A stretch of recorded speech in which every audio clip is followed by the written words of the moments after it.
Welcome to Wisdom Talk Radio, a collaborative community of explorers in conscious living.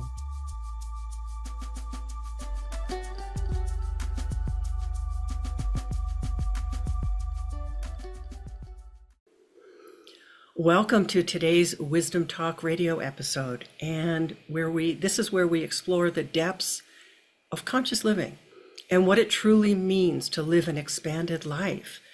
So join us to be inspired, encouraged, maybe even transformed, and to experience really what's possible, which is a deep sense of joy and of what is possible, of possibility. And you know, when you open to the possible, you really cross a threshold with your potential emblazoned on it. In fact, if we are to successfully navigate all of what lies before us in this 21st century, all of the things that we might call or think of as, quote unquote problems, it is our potential that we most need to unlock and activate.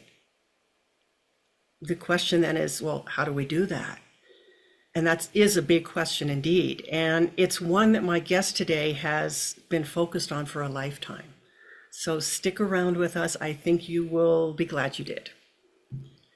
I'm Laurie Seymour, host of Wisdom Talk Radio and CEO and founder of the Baca Institute, home of the Quantum Connection process. You can go over to the Baca Institute to discover your unique connection with the essence of who you are by taking the Quantum Connection quiz.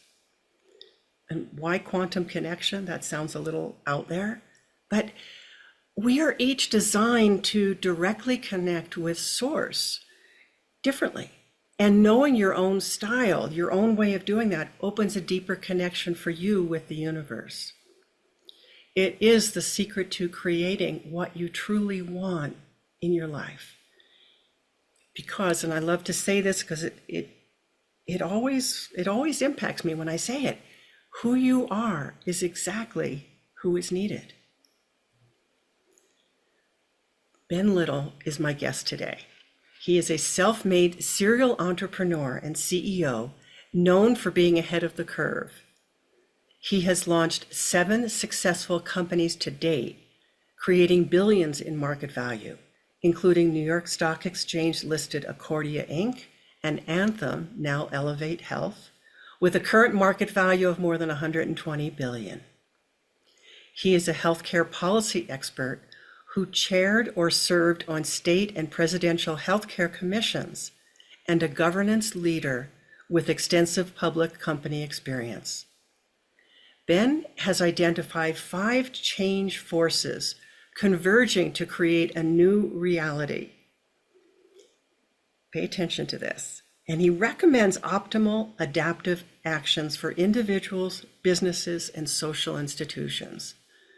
I so appreciate that because we don't just look at what's the microcosmic aspect of it, but let's keep going out because this is everything we do affects everything. And his latest book in his Potentialist series is The Pursuit of Wisdom. Welcome, Ben. I'm really, really looking forward to having a conversation with you. We started before we started, but yeah, we could have gone on for a long time and never got to the show. No, thank you, Laurie. I'm first of all, I'm excited that you have a show like this, and I'm excited that you have the Baca Institute because I believe, as I'm sure you do, in what is today a law of physics, so we don't have to worry about whether it's something we dreamed up, right. Called synchronicity, which is the fact that there is, and it's sort of for all of us lay people, it's really the truth in the old story that there is no such thing as an original idea. Or people out there, wherever followers of Joseph Campbell, A Man and His Symbols, it proved that there were symbols used around the world with cultures that could have never connected together. Yeah. And so what you do and what I do what I've devoted the rest of my, really a lot of my life already to, but I've really devoted the rest of my life to, is the democratization of wisdom.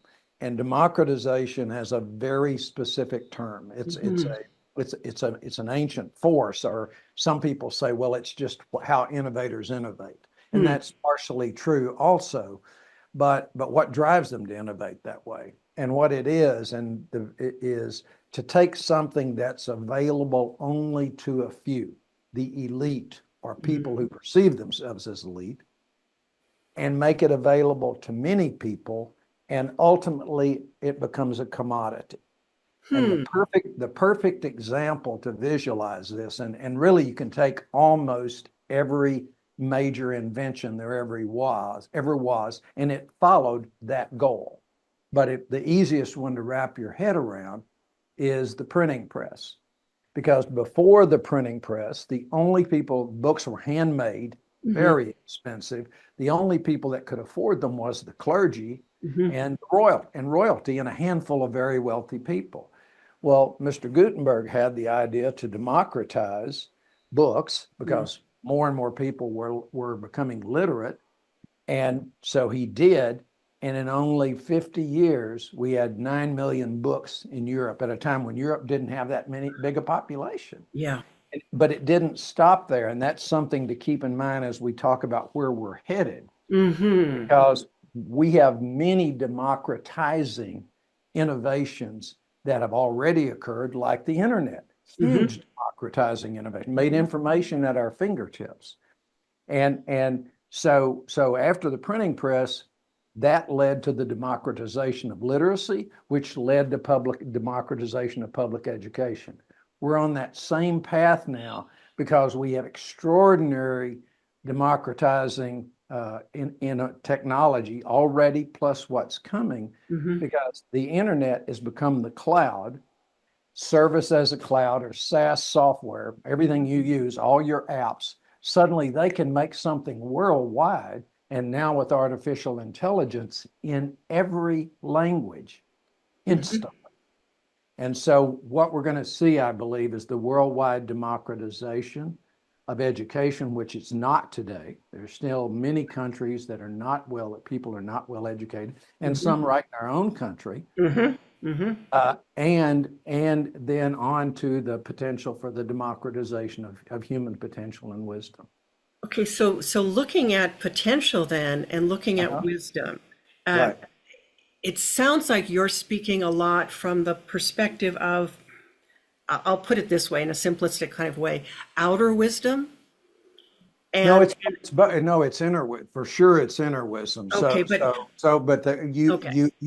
It's always macrocosm, microcosm. So as I develop, you know this, as I develop myself, I improve the world. As I understand the world better, I improve myself. So that's a big part of wisdom itself. I define potential, though, very precisely. Okay, do it. And most people have not. And what I try to do in these books, I'm a regular guy. And so I try to, but if I have one God-given talent, it's that I can take complex subjects and explain them simply. That's what I'm good at. Done it all my life. And to see the potential in things. And so potential, as I define it, is when we are free of the negative components of the ego. Wow. When we are free of the ego, we can now that is us. It is our, what Jung called the self, what I call the I and me. It is that real self is us, and it will live to our potential. And it is the only psychological function that can be wise, because it accesses both the internal and the external world. Okay. And so I love, in reading through your book, and I didn't know it was I in me. Yeah, the I in me, in which me. is actually, I didn't invent that. That goes back to James in the 1800s. But it's a statement of, I like it because it's so clear. It is the I inside me, and those other voices are not me. They're Right. functions. And I speak a lot about that, but you have an extra piece in there. So my background is as a psychotherapist. So I Right. went the Sure. route of psychology. Right. And yet, if I look at that from an energetic standpoint, you've posited this state, if you will, or experience, a way to experience the world that is Mhm. between that universal soul Right. and the ego. And I Yeah. love what you're talking about around moving beyond the ego. So it's that Right. Yeah, state that's in between. exactly it. And it's really no different than what Jung proposed or what Freud proposed. It's just Mhm, simplified. I took what I did, Laurie. I took the best of modern psychology, and I mhm, had consulting psychologists on the book to make sure I stayed mainstream. And I felt I was because I have a pretty strong background in psychology and studied way beyond in mhm, graduate work. But what I tried to do was to take the best of modern psychology and the best of classical philosophy, where mhm, psychology hasn't gotten is by its nature more focused on the individual, and I mhm. wanted to do both the macrocosm and the Right. microcosm, which is much what the Greeks tried to do. Uh, Mhm. in their concept of virtue, their concept of virtue is what we call wisdom. Right. Okay, but what about that, the wisdom that we can tap into when we get really quiet? And you talk about the Right. need to be quiet, but Yeah. if we're tapping into something that we don't already know. Yeah, and that's what it is, and it's part of what makes us human. Mhm, I define that we have four primary functions that not counting five, counting the I and me. And so we have the soul, which mhm, connects us to timeless wisdom, the natural universe, natural law, mhm, and we learn through that. And it has a distinct mhm, voice, as you know. When you hear it, it's very brief. Every word's perfect. You could mhm. possibly improve it, Yeah. and you instantly know it. Think about that as from a learning standpoint. Mhm. It's not cognitive learning. You No, no, it's you much deeper than suddenly that. you suddenly are quiet Yeah, and you have an aha moment. yeah. And You so know. what I teach people, and one of the reasons I make the argument that becoming wise and reaching our potential is much easier than we've been led to believe, is because we already know how to do a lot of this. Everyone has aha moments. What Yeah. everyone doesn't know, which I tried to do in this book, was say, this is how you'd have more of them. And Yes. you have more of them and you listen and you really take it seriously, you write it down. I Mhm, write every aha moment, every inspiration down I have. Every mhm. minute. A lot of people have done that throughout life. When that happens, that inner growth mechanism inside of us that we share with every living thing on earth that Mhm. has an inner growth mechanism trying to take it to its potential Yes. says, wow, he's listening or she's listening. And Mhm. when that happens, we start to have more of them. That's the way Absolutely. it works. And as we gain, every time we have one, every time we make a wise decision balancing between the needs of the world Mhm. and our inner needs, what it's telling us is the right thing to do. So between our soul and our ego, Mhm. every time we do that, that I and me, the real us, grows every single time. And as it gets stronger, it Mhm. soon will dominate. That's why I'm sure you've met, and I remember when I first met people, because I interviewed over 400 or almost 400 wise people over my career. Mhm. When I first started talking to them in my early 30s, and they said they didn't struggle with their ego, it was Mhm. always quiet and in their and at their command. I thought, okay, they're kidding. That can't be possible. Well, it is. It is. And once you're there, then you are living your potential. And people are scared to give that up because the ego is what we navigate through in the world. I think of it as our personality, and our personality is just fine. Yeah, and But you're not giving up it's not the no, it's all exactly. these books about the ego being bad are just not true. The ego Right. is it's a function. It's Hmm. like your right arm. Your right arm is you need it, okay? But if every day it wouldn't let your left arm do Hmm. anything, And then you go, what's going on here? So it's literally that. The good ego is the part of us that says can do.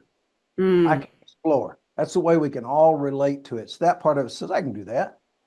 We should do that. Let's explore this. Let's build that. yeah. That's our good ego, and we want that, but it doesn't need to dominate. It's And it's only the the bad dominance. ego, right? Yeah. It's the bad ego, or the the negative ego that's dominated by Hmm. fear, whose function is to keep us alive, Right. And safe, but or maybe keep right, us safe. to keep us safe. But in the modern world, Mhm. it's exaggerated. Mhm. And so that's where it causes us problems. So it's learning to put it in the back seat. Right, And I exactly. drive. I drive. You're in the back seat. Yeah. But And so when I drive then, I have I have access to that which is there to keep me safe. right, And I also have access to where am I going? What is right, my potential? What's possible here? And right, what wants to be created in this right. moment? That's the explorer inside you, but more Mhm. importantly, that I and me will know where to go because it's balancing between the internal and the external, Mhm. and it becomes that is what wisdom is in the moment. I can be free of all those things that would make me act unwisely to make the Mhm. best possible decision. I think there's a piece in there about willingness, the Right, willingness to set that aside, the willingness to even surrender to right. that bigger picture.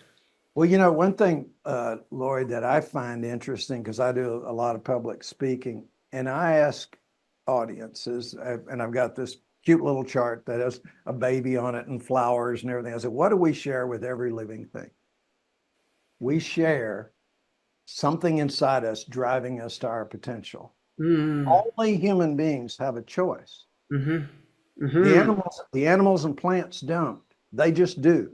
hmm Now, we're given the choice. Now you've got the choice. Why would you choose less than your potential? Right. Why would you, given that wisdom is the highest human achievement, hmm why would you choose not to be wise if it didn't cost any money, and it hmm doesn't, and it takes less than an hour a day and not in a full hour? It's just Right. a few minutes here and there, and it's being more conscious about what we do. Why would you not choose that? And then you have to ask yourself, what's causing me not to choose? And guess what? It's that Mm-hmm. dominating ego that Mm-hmm. doesn't want to give up control of you. Yeah. So I love that what you speak to around the ego is how do we replace that? How do we replace that dominance and Right. that the blockages of that? And, Because we and, and see that yeah, reflected in our everyday society where people are right. saying, no, I'm scared, or this is the way it has to be, or have some expectation about how it's supposed to go. And what I tried to do in what I did in the book, and the reason I did it is I took in chapter 4 of that book, I created what a metaphor of the physical body and the psychological body, Hmm. and talked about these four functions. And so I described very, very much like you'd describe a person. Hmm. I described the behavior and thought patterns of the ego, the behavior and thought patterns of the soul, the behavior and thought pattern, although thought pattern's not really an apt term there, No, but but the conscience and the shadow. What do those do? Why are they, and how do we work with them yes. instead of against them? And so when you start to pull the dominance of the ego back, and it's actually fairly easy to do once we externalize it, Hmm. then that I and me grows and it seizes control. It not seizes, but because it's not hostile, it Right. just assumes control. And so Mhm. a couple of really one of my favorite ways is I go, you can feel your ego rising. So someone will compliment me about my book Mhm. and they'll be going on and so forth and so on. And I'll go, it's not about me. Mhm. Guess what that did? That put that ego in the back and it let my I and me Yeah. rise up. A fella told me the other day, and I loved it. He said he walks his to the front door and says, you go sit on the porch. Yeah, And exactly. those silly little visualizations are helping you externalize that ego to where you see it differently than the real you. As I always say, you hear these voices in your head, Hmm. not the voice, you're the one listening. Who's listening? And there is another voice that can come in, but it Right. doesn't have judgment and it doesn't have excitement even to it. It has That absolute Yeah, clarity. that's your conscience or your shadow. And they're still not, yeah, I think they're your conscience is good intended, but it has a judgment quality to it. Oh, yes, yes. And probably, one theory, Laura, and I'm sure you probably know it. One theory is that they evolved first Mm, before the ego and we had access to the soul. And there's some good records, archaeological records about when people first spoke of these. hmm.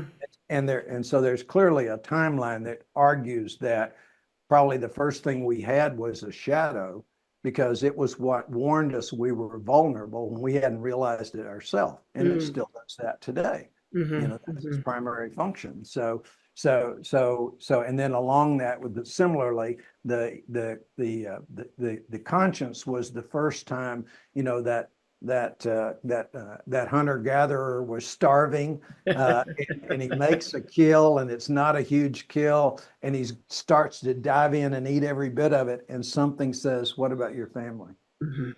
Hmm. And he eats a part, and then he takes the rest home. That's probably how it evolved, something like it. Who knows? Yeah. So, but why, why you, Ben? What about you? What is it within you that has brought you to this particular pathway of bringing this out into the world? Well, it's one of those things, like every person, every really successful, wise person I've ever know always has these things. Well, darned if I know, but I think there was a path Yeah. here. To some degree, it was both my innate personality, because I'm very curious, and as a little kid, I would lay on the floor and and copy things out of the encyclopedia and go research. That's who I am. But then I had very supportive parents who always said to me, "You can be anything you want to be." We were not we were relatively low income ranching family, Hmm. but so they couldn't provide financially, but they gave me an abundance of wealth and love, and I'm not. They did. They gave me a Hmm. huge launch pad. And then I think the other was a seminal event I describe in the book, where at age 20, I was taking an electoral course in college, and a charismatic young professor, and there was only about 15 or so of us in the class, and he said to us almost right out of the bat, "You don't have to be anything anybody expects you to be, and you shouldn't. Mm. You should be, you inside you is what you are. And your job in life is to discover that and then live it." Hmm. And Hmm. it was such and I'm paraphrasing because this was many, many years ago, more over a half century. But but from that, and then I became fascinated, changed my degree plan, everything. And he opened the doors to me to all this wealth of literature around human Mm. potential. And Mm. so I basically it's been my avocation for my entire life. And it became the lens through which I saw the world. Hmm. So, Hmm. so I saw my job as a leader, at first a manager, and then as a leader of these major corporations, to help people see the potential in themselves they couldn't see, that I could, or that others Yes, could. yes, yes. And that's And the true then definition of a leader in a way. Right. Yeah, it is. I think, and it's the simplest, in Hmm. many ways. But it was also my entrepreneurial drive. I would look at an idea, look at a business, and say, what could this be? And Ah, it was the opportunity to have a significant impact that gave me the fire to do it. And I'm a big believer that intervention or innovation and spirituality are mutually connected. I mean, they are absolutely inseparable. Mm-hmm. That force of democratization and other forces drive innovators. It drives them. And so I think innovation is like your aha moments. It's an inspiration. Mm-hmm. You have to listen. You have to listen and then take it, try it. So that's really what, and then for this book series, I never intended to write a book. I was who I was. But I did have this deep background in psychology and potentialism and so forth. Mm-hmm. And about 8 or 10 years ago, but closer to 10, I realized that people did not see what was coming because we are in the period, we're in it now, that Mm-hmm. I call the new reality. And it is a convergence of these change forces, and that's things like the changing demographics in the world. For the first time in history, we're going to have fewer people. How do you manage that? How do you grow economies in a declining population? How do you guide young people who, as we've extended life expectancy, Mm-hmm. those stages of life have stretched. Yes. So that's why 70 is the new 50, but it's also why young people are growing up much slower, having children more slowly, and that's not a good thing. So we who are wiser have to help them. Mm-hmm. And so I looked at my own family who are extraordinary, I mean, successful, bright, all my grandchildren and everything, and I said, even they don't get this. So I started out to write a white paper for them. And in our family, that's not an unusual thing. And, and so I started out. Okay, that is an unusual family. Right, yeah. And so the white paper turned into 3 white papers, and they became quite large. And I realized that I needed to really edit this professionally. So I hired an editor to help me work through it. He was out of the publishing field and had spent his whole career there and had retired from it, and said, and Mr. Lytle, this is good stuff. There's a lot of people who write about the future, but nobody really reads the books because they're hard to read. Right. And also, you're saying, here's how you adapt to the future, because every great change, the Renaissance, the Enlightenment, 3 prior industrial revolutions required extraordinary psychological and social changes, Mm-hmm. and many people didn't make them and they suffered. So I said, we don't need to do that this time. Let's lay out how we get ready and how we adapt. And so that's what this book series is all about, is how do you get ready for this new world that's going to be much faster. We think pace of life's fast today. It's nothing. Mm-hmm. You think it's complex today. Imagine a bespoke world. Sounds wonderful, and it is. But think how many choices you have to make in a bespoke world. Right, right. So, And we got fewer people, so you're going to have to figure out how to do more things on your own. so talk to me about adapting to. There's something in that. I want to see how I can describe what I'm sensing or feeling in that. Maybe it's to contrast adapting, which says, okay, we've got to shift something in ourselves in order to be with this more effectively. Right. Or, and I don't know if this is an or we can open up to something that is already there in place within us and activate that. That's exactly what it is, because our inner potential is guiding us here. It's not like Yes. the world changes and we don't And do we have to anything. figure it out in our heads. Right. But to take some quick examples, most of us today like to think of ourselves as pretty modern people. But the truth of the matter is, most everyone has an industrial age mindset. We think about, we work in factories, white collar factories or blue collar factories. We commute. We're troubled. What do you mean work at home? And What does work-life balance mean? right. And so, but that stuff is going to be essential because it's going to be a much more dynamic world. And we need to start thinking about that world, not the world we're in. You go, well, how do Yeah. I do that? So Well, how do we relate to yeah. change? So if you're in middle of your career or your early part of your career, you've got children or grandchildren, you encourage them to develop the skills Mm-hmm. that will be really important in that world, and Mm-hmm. that's going to be self independence, Mm-hmm. because you're going to go through many more jobs and careers over a longer life.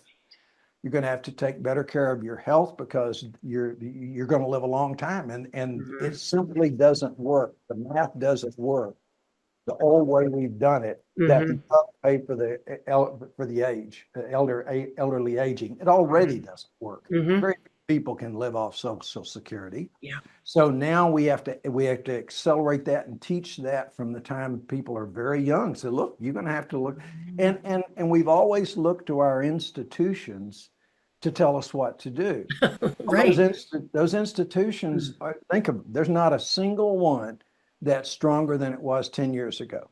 Religion, government, Mm-hmm. Mm-hmm. healthcare, education. We're all kind of going, I don't know what is going on with these Yeah, guys. something's not working. We They're know that. disconnected, right? And interestingly enough, one of the people who was one of my heroes and a mentor to me as a futurist was Alvin Toffler, who wrote Mm-hmm. Future Shock. He Mm-hmm. predicted all of this 50 years ago. He said, as the pace of change accelerates, individuals adapt faster, even though often not enough, and often Mm-hmm. only a small group of us first. Individuals adapt faster than organizations. And the bigger the organization, the slower it adapts. Makes Mm-hmm. sense, right? You got Mm-hmm. all these constituencies, you're vested in the status quo. Well, the biggest of all organizations are the institutions. Mm-hmm. So they change the slowest. And so they literally start, and he called it deinstitutionalization, where after a while they have completely lost confidence of their constituencies. And then a good thing happens. Then you have a democratization, a disruption. Some innovator will come up with Mm-hmm. a new way, and they will disrupt the old order and replace the old order. That's what we're watching right now. Right. Watch it across the board, and it's happening. When I speak to business people, I say, look, this is what you got to get. If you don't have a group in your top guys right Mm-hmm. now, top people sitting around going, how do we democratize this company, or how do we democratize our biggest product? You're in Mm-hmm. trouble. You're in trouble because it's somebody's out there figuring it out.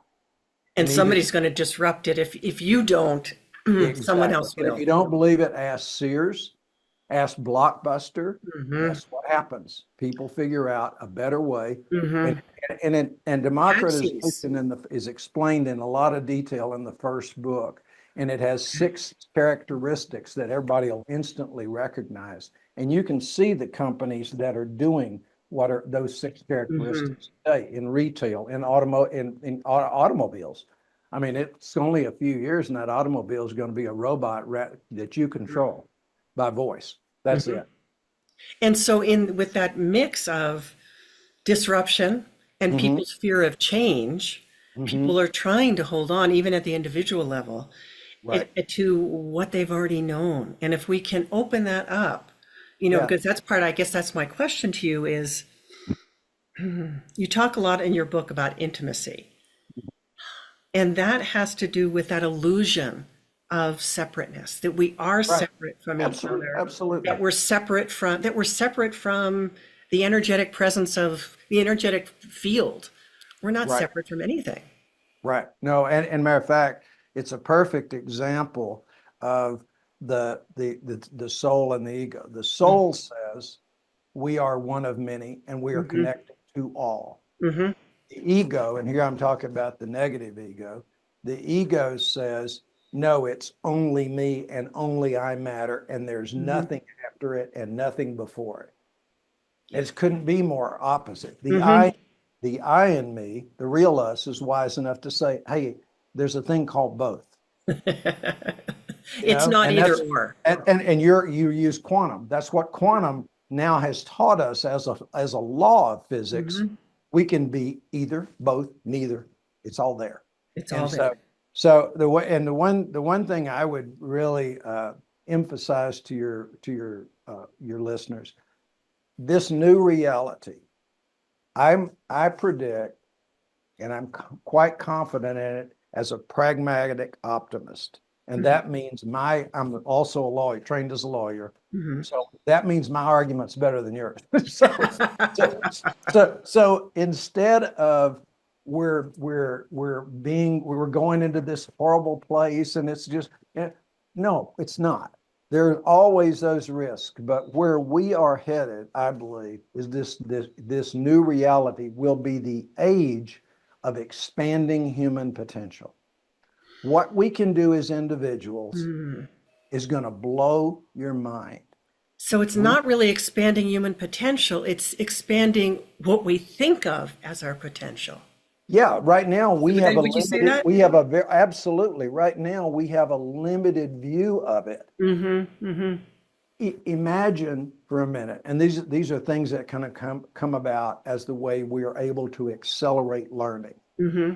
accelerate absorption of, and when we quit worrying about pounding more information knowledge in our head and Mm-hmm. learn more about the skill of how to use it well. Yes. Imagine having an AI partner that's there, and it's just an app on your phone Mm-hmm. or your desktop, and it never forgets anything ever.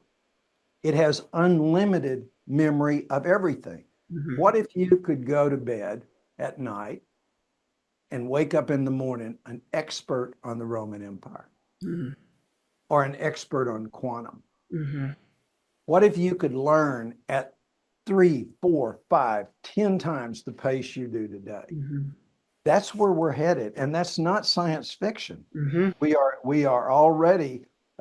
already using brain to computer interfaces where we are wiring around problems with musculoskeletal issues. So that's what Mm-hmm. Mm-hmm. Elon Musk, Neuralink, and 14 other companies are doing.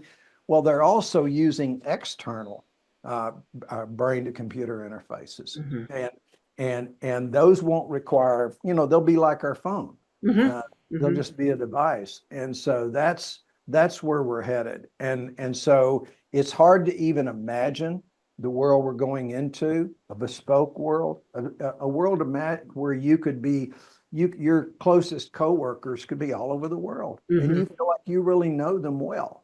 That's where, And that's happened already. yeah, absolutely. And now just take that technology Mm-hmm. uh, and our attitudes. When our attitudes are no longer that we are so different, but when our attitudes are we are so common, when Mm-hmm. we pass the cultural differences that existed for centuries. And that doesn't mean we can't still honor cultures. Again, you can Of do both. course, of Yeah, course. yeah, It's just focusing less on the separateness and more on the what connects us, and that exactly. we're all there. We all have it. That's Yeah. the other piece of the democratization is we all have that. Yeah, and you have it's interesting because I like taking present day examples. You can see it in how people travel. I've traveled all over the world. Mhm. Some people want to travel in a bubble a glass bubble that says U.S. citizen inside. So you go there, you get picked up by a limo, you get a guide takes Mhm. you here, guide takes you there, and you never mix. Yeah. But the others of us like to find how did they live differently than me? How did they Right. live the same? Right. What did we share in value? And what I find, and I think this is anybody who travels very extensively, the vast majority of the people in the world Mhm. just want to take care of their family, have a good life, Mhm. uh, make a decent living, become well educated in the ways of the world. That's all everybody wants. So, And having that curiosity about yeah, who is this person that I think absolutely. of as so different, and Right, who am I? right, I have these exactly. different experiences. Well, are they normal? Are they regular? What are they? And Yeah, then having that open-ended curiosity about life and about my own sense of possibility within that, my own potential. absolutely. Yeah, absolutely. And I think one of the good places I think, again, for your listeners, I find with audiences is really helpful. Again, a great Mhm. question. What do we share with every living thing? Mm. And really feel the reality of that. Walk outside and look at those plants, look at those flowers. Mm-hmm. They're doing the same thing you are. They're trying to Mm-hmm. find their potential, their way. Mm-hmm. Second is, what makes us uniquely human? Mm-hmm. Because that's really an important, in the past, that might have been a, sort of a theoretical question. Now Mm-hmm. it's essential, Yeah. because how do we enter the skill you will need, and this is what you need with your teaching your kids, grandkids, young Mm-hmm. people. The most important skill you'll have Mm-hmm. as we further integrate with intelligent automation is learning how, having the wisdom to do so in a way that enhances our humanity rather than degrades it. And there are very clear things we can do. And so if you can't possibly do that unless you have a real sense of what makes you human. Yeah. And it's not a big mystery. So one is we have a soul. Guess what? Mm-hmm. Computers don't. They can't make intuitive leaps. They can't be creative. Those are uniquely human. We can be intimate. That makes us human. And so that intimacy, that sense of strong connection with another human Mm-hmm. being or with the world around us, if you ever go out in that moment and you're in this, let's say you're looking at a beautiful mountain with waterfalls running, in that moment you feel, wow, Mm-hmm. that's your connection. You're feeling intimacy with the world we live in. And so I think that's one of those things we can all pursue. I'm going to really understand that. And I'm going to Yeah. understand how could I make sure everybody worries about the computers trying to become human. Computers not motivated to do anything Right. except do Right. math. And they're not even motivated to do It's that. They not have to even be told to motivation. do that. Yeah. Right. So that's kind of silliness. And the kind of intelligence they have is not the same as our intelligence because it's devoid of creativity and it's devoid of soul. And so quit worrying about that and worry about you, like everything, right? Start with yourself. Start with yourself. Do I Mm-hmm. understand what makes me human? Can I feel it? Not just intellectually talk Right. about it. Can Mm-hmm. I sense that? And then the next piece of that question, I think, that's so important is what is my expression then with that in the Right. world? What is uniquely mine to do, to speak, to create? Right. Exactly. And if you just trust, one of the things that I've said this in my speeches, it's in my book. I can't stand it when it breaks my heart when I meet someone and they go, well, I'm not creative. And I go, no, that's not true. Mm-hmm. Everyone has a creative core. We are an act of creation. Yes. So when that little cell was fertilized, that was an act of creation. We still to this day don't totally understand Yeah. how that works. Mm-hmm. And so you are creative at your core. You simply haven't discovered that yet. Mm-hmm. And we often, today, often we take creativity as artistic or imaginative, like, Ben Lytle's a creative guy. Yeah, Mm-hmm. but I just discovered what my creative core when I was very young and I've Mm-hmm. lived it. Mm-hmm. And so, but it's never too late. It's never too late to become more human. It's never too late to discover your creative core. It's never too late to find your potential and become wise, ever. Yeah. How are we going to create our life? Right. Because that is Exactly. a creative act. Yeah, absolutely. So Absolutely. Ben, what's next for you? So you talked about this whole series of books. You've got two. What's the next piece of this along this journey? So what I'm doing right now is I'm working on I've finished the second book. I've completed a very elaborate practices manual to go along with it Mm, that's available. mhm. I'm putting a lot of video out on my website, which is potentialistfuture.com. Pardon the unpaid advertising there. No, no, I But was going to ask you for that. So you just that beat me so to it. so so and so a lot of, if you just want to get an exposure to who is this guy and what's he Mhm, thinking and that kind of thing, some of it is to explain parts of the book better that are a little harder for people to wrap their head around, mhm, and I'll continue to add to that library.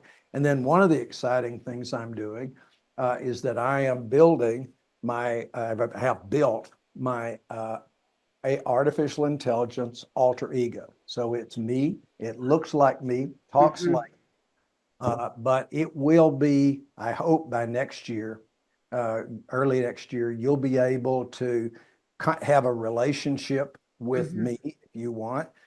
And you'll be able to, I can teach the book as well as simply be available for questions for those people who would enjoy that. It's Yeah, not yeah, necessarily, yeah. but it's a different, the reason it's important is that is one of these things in the new reality. People are going to work with these artificial intelligence alter egos, some that'll be manifested as a person like me, some that are just an intelligent function. But that's how people are going to work. That's how So they're you're going to training expand us. in the future. Yeah. So No, I I'm mean, you're trying to training us contribute to it. to be aware of that, to Yeah, be right. open to that. And it's sort of this, if I can teach something as people perceive as difficult as discovering your potential, living it and becoming wise and making better decisions, then we can teach a lot of easier things for sure. So Absolutely. so that's one thing that's on this book, and I'm doing a lot of public speaking on this book. The next book I've started, and actually I did the groundwork for all of these books before I ever started the first. Remember the 3 white papers? so, so the third book is how do high potential people blow it? How do we lose it? How do we discover it and then somehow lose our way? And so that's the third book. Oh, I love that. I want to have another conversation because I'm in the midst of finishing my book, which is, to your point, I think, about forgetting and remembering. Yeah. Forgetting who we really are, forgetting that original connection, and then remembering that Right. connection and the truth of who we are. Right. And it's a combination of internal and external forces. And but if you're, again, I'm thinking of this for my grandchildren as I'm writing. And matter of fact, where I write in the office next door, I have all of my family's photos up there. And I look up and I'm go, always the truth, always for them, always as clear as I can make it. And it's a big motivator for me. But I want them to know if I'm rocking and rolling, and I'm 27, 28 years old, and man, things are going good. My career is going good. I got a lovely relationship, lovely spouse, perhaps, or partner, thinking about some kids. What can derail me? Always, the wise person is excited, optimistic, looking ahead, pragmatically optimistic, looking ahead, excited about life, feeling incredible gratitude about life. They always understand that life has predatory forces. We have to be aware of those and how not to get wrapped up in them, because if you don't think they exist, or you think you're not vulnerable, then that's how you get caught. Right, right. When you least expect it, and when you think, oh no, I'm just sailing along, I'm fine. And then, Right. yeah. Right. So thank you for all that you are doing. It feels like I feel the gift of it, Thank you. the really essential gift of what you're doing. Well, and I feel the same about you. And again, we're part of this bigger movement, I believe, to democratize wisdom and our potential. There are many Yes. people out there speaking on it. Many people are, and that's good. It's not, I mean, it's just more voices trying to help people realize, because none of us can touch everyone. And so we just have to touch the ones we can and Absolutely. hope to influence it. Yeah. Thank you, Ben Lytle. I really, really appreciate you Well, being thank here you. on Wisdom Talk Radio. Thank you very much, Laurie. I enjoyed it too. And thanks to our audience too for being with us today here at Wisdom Talk Radio.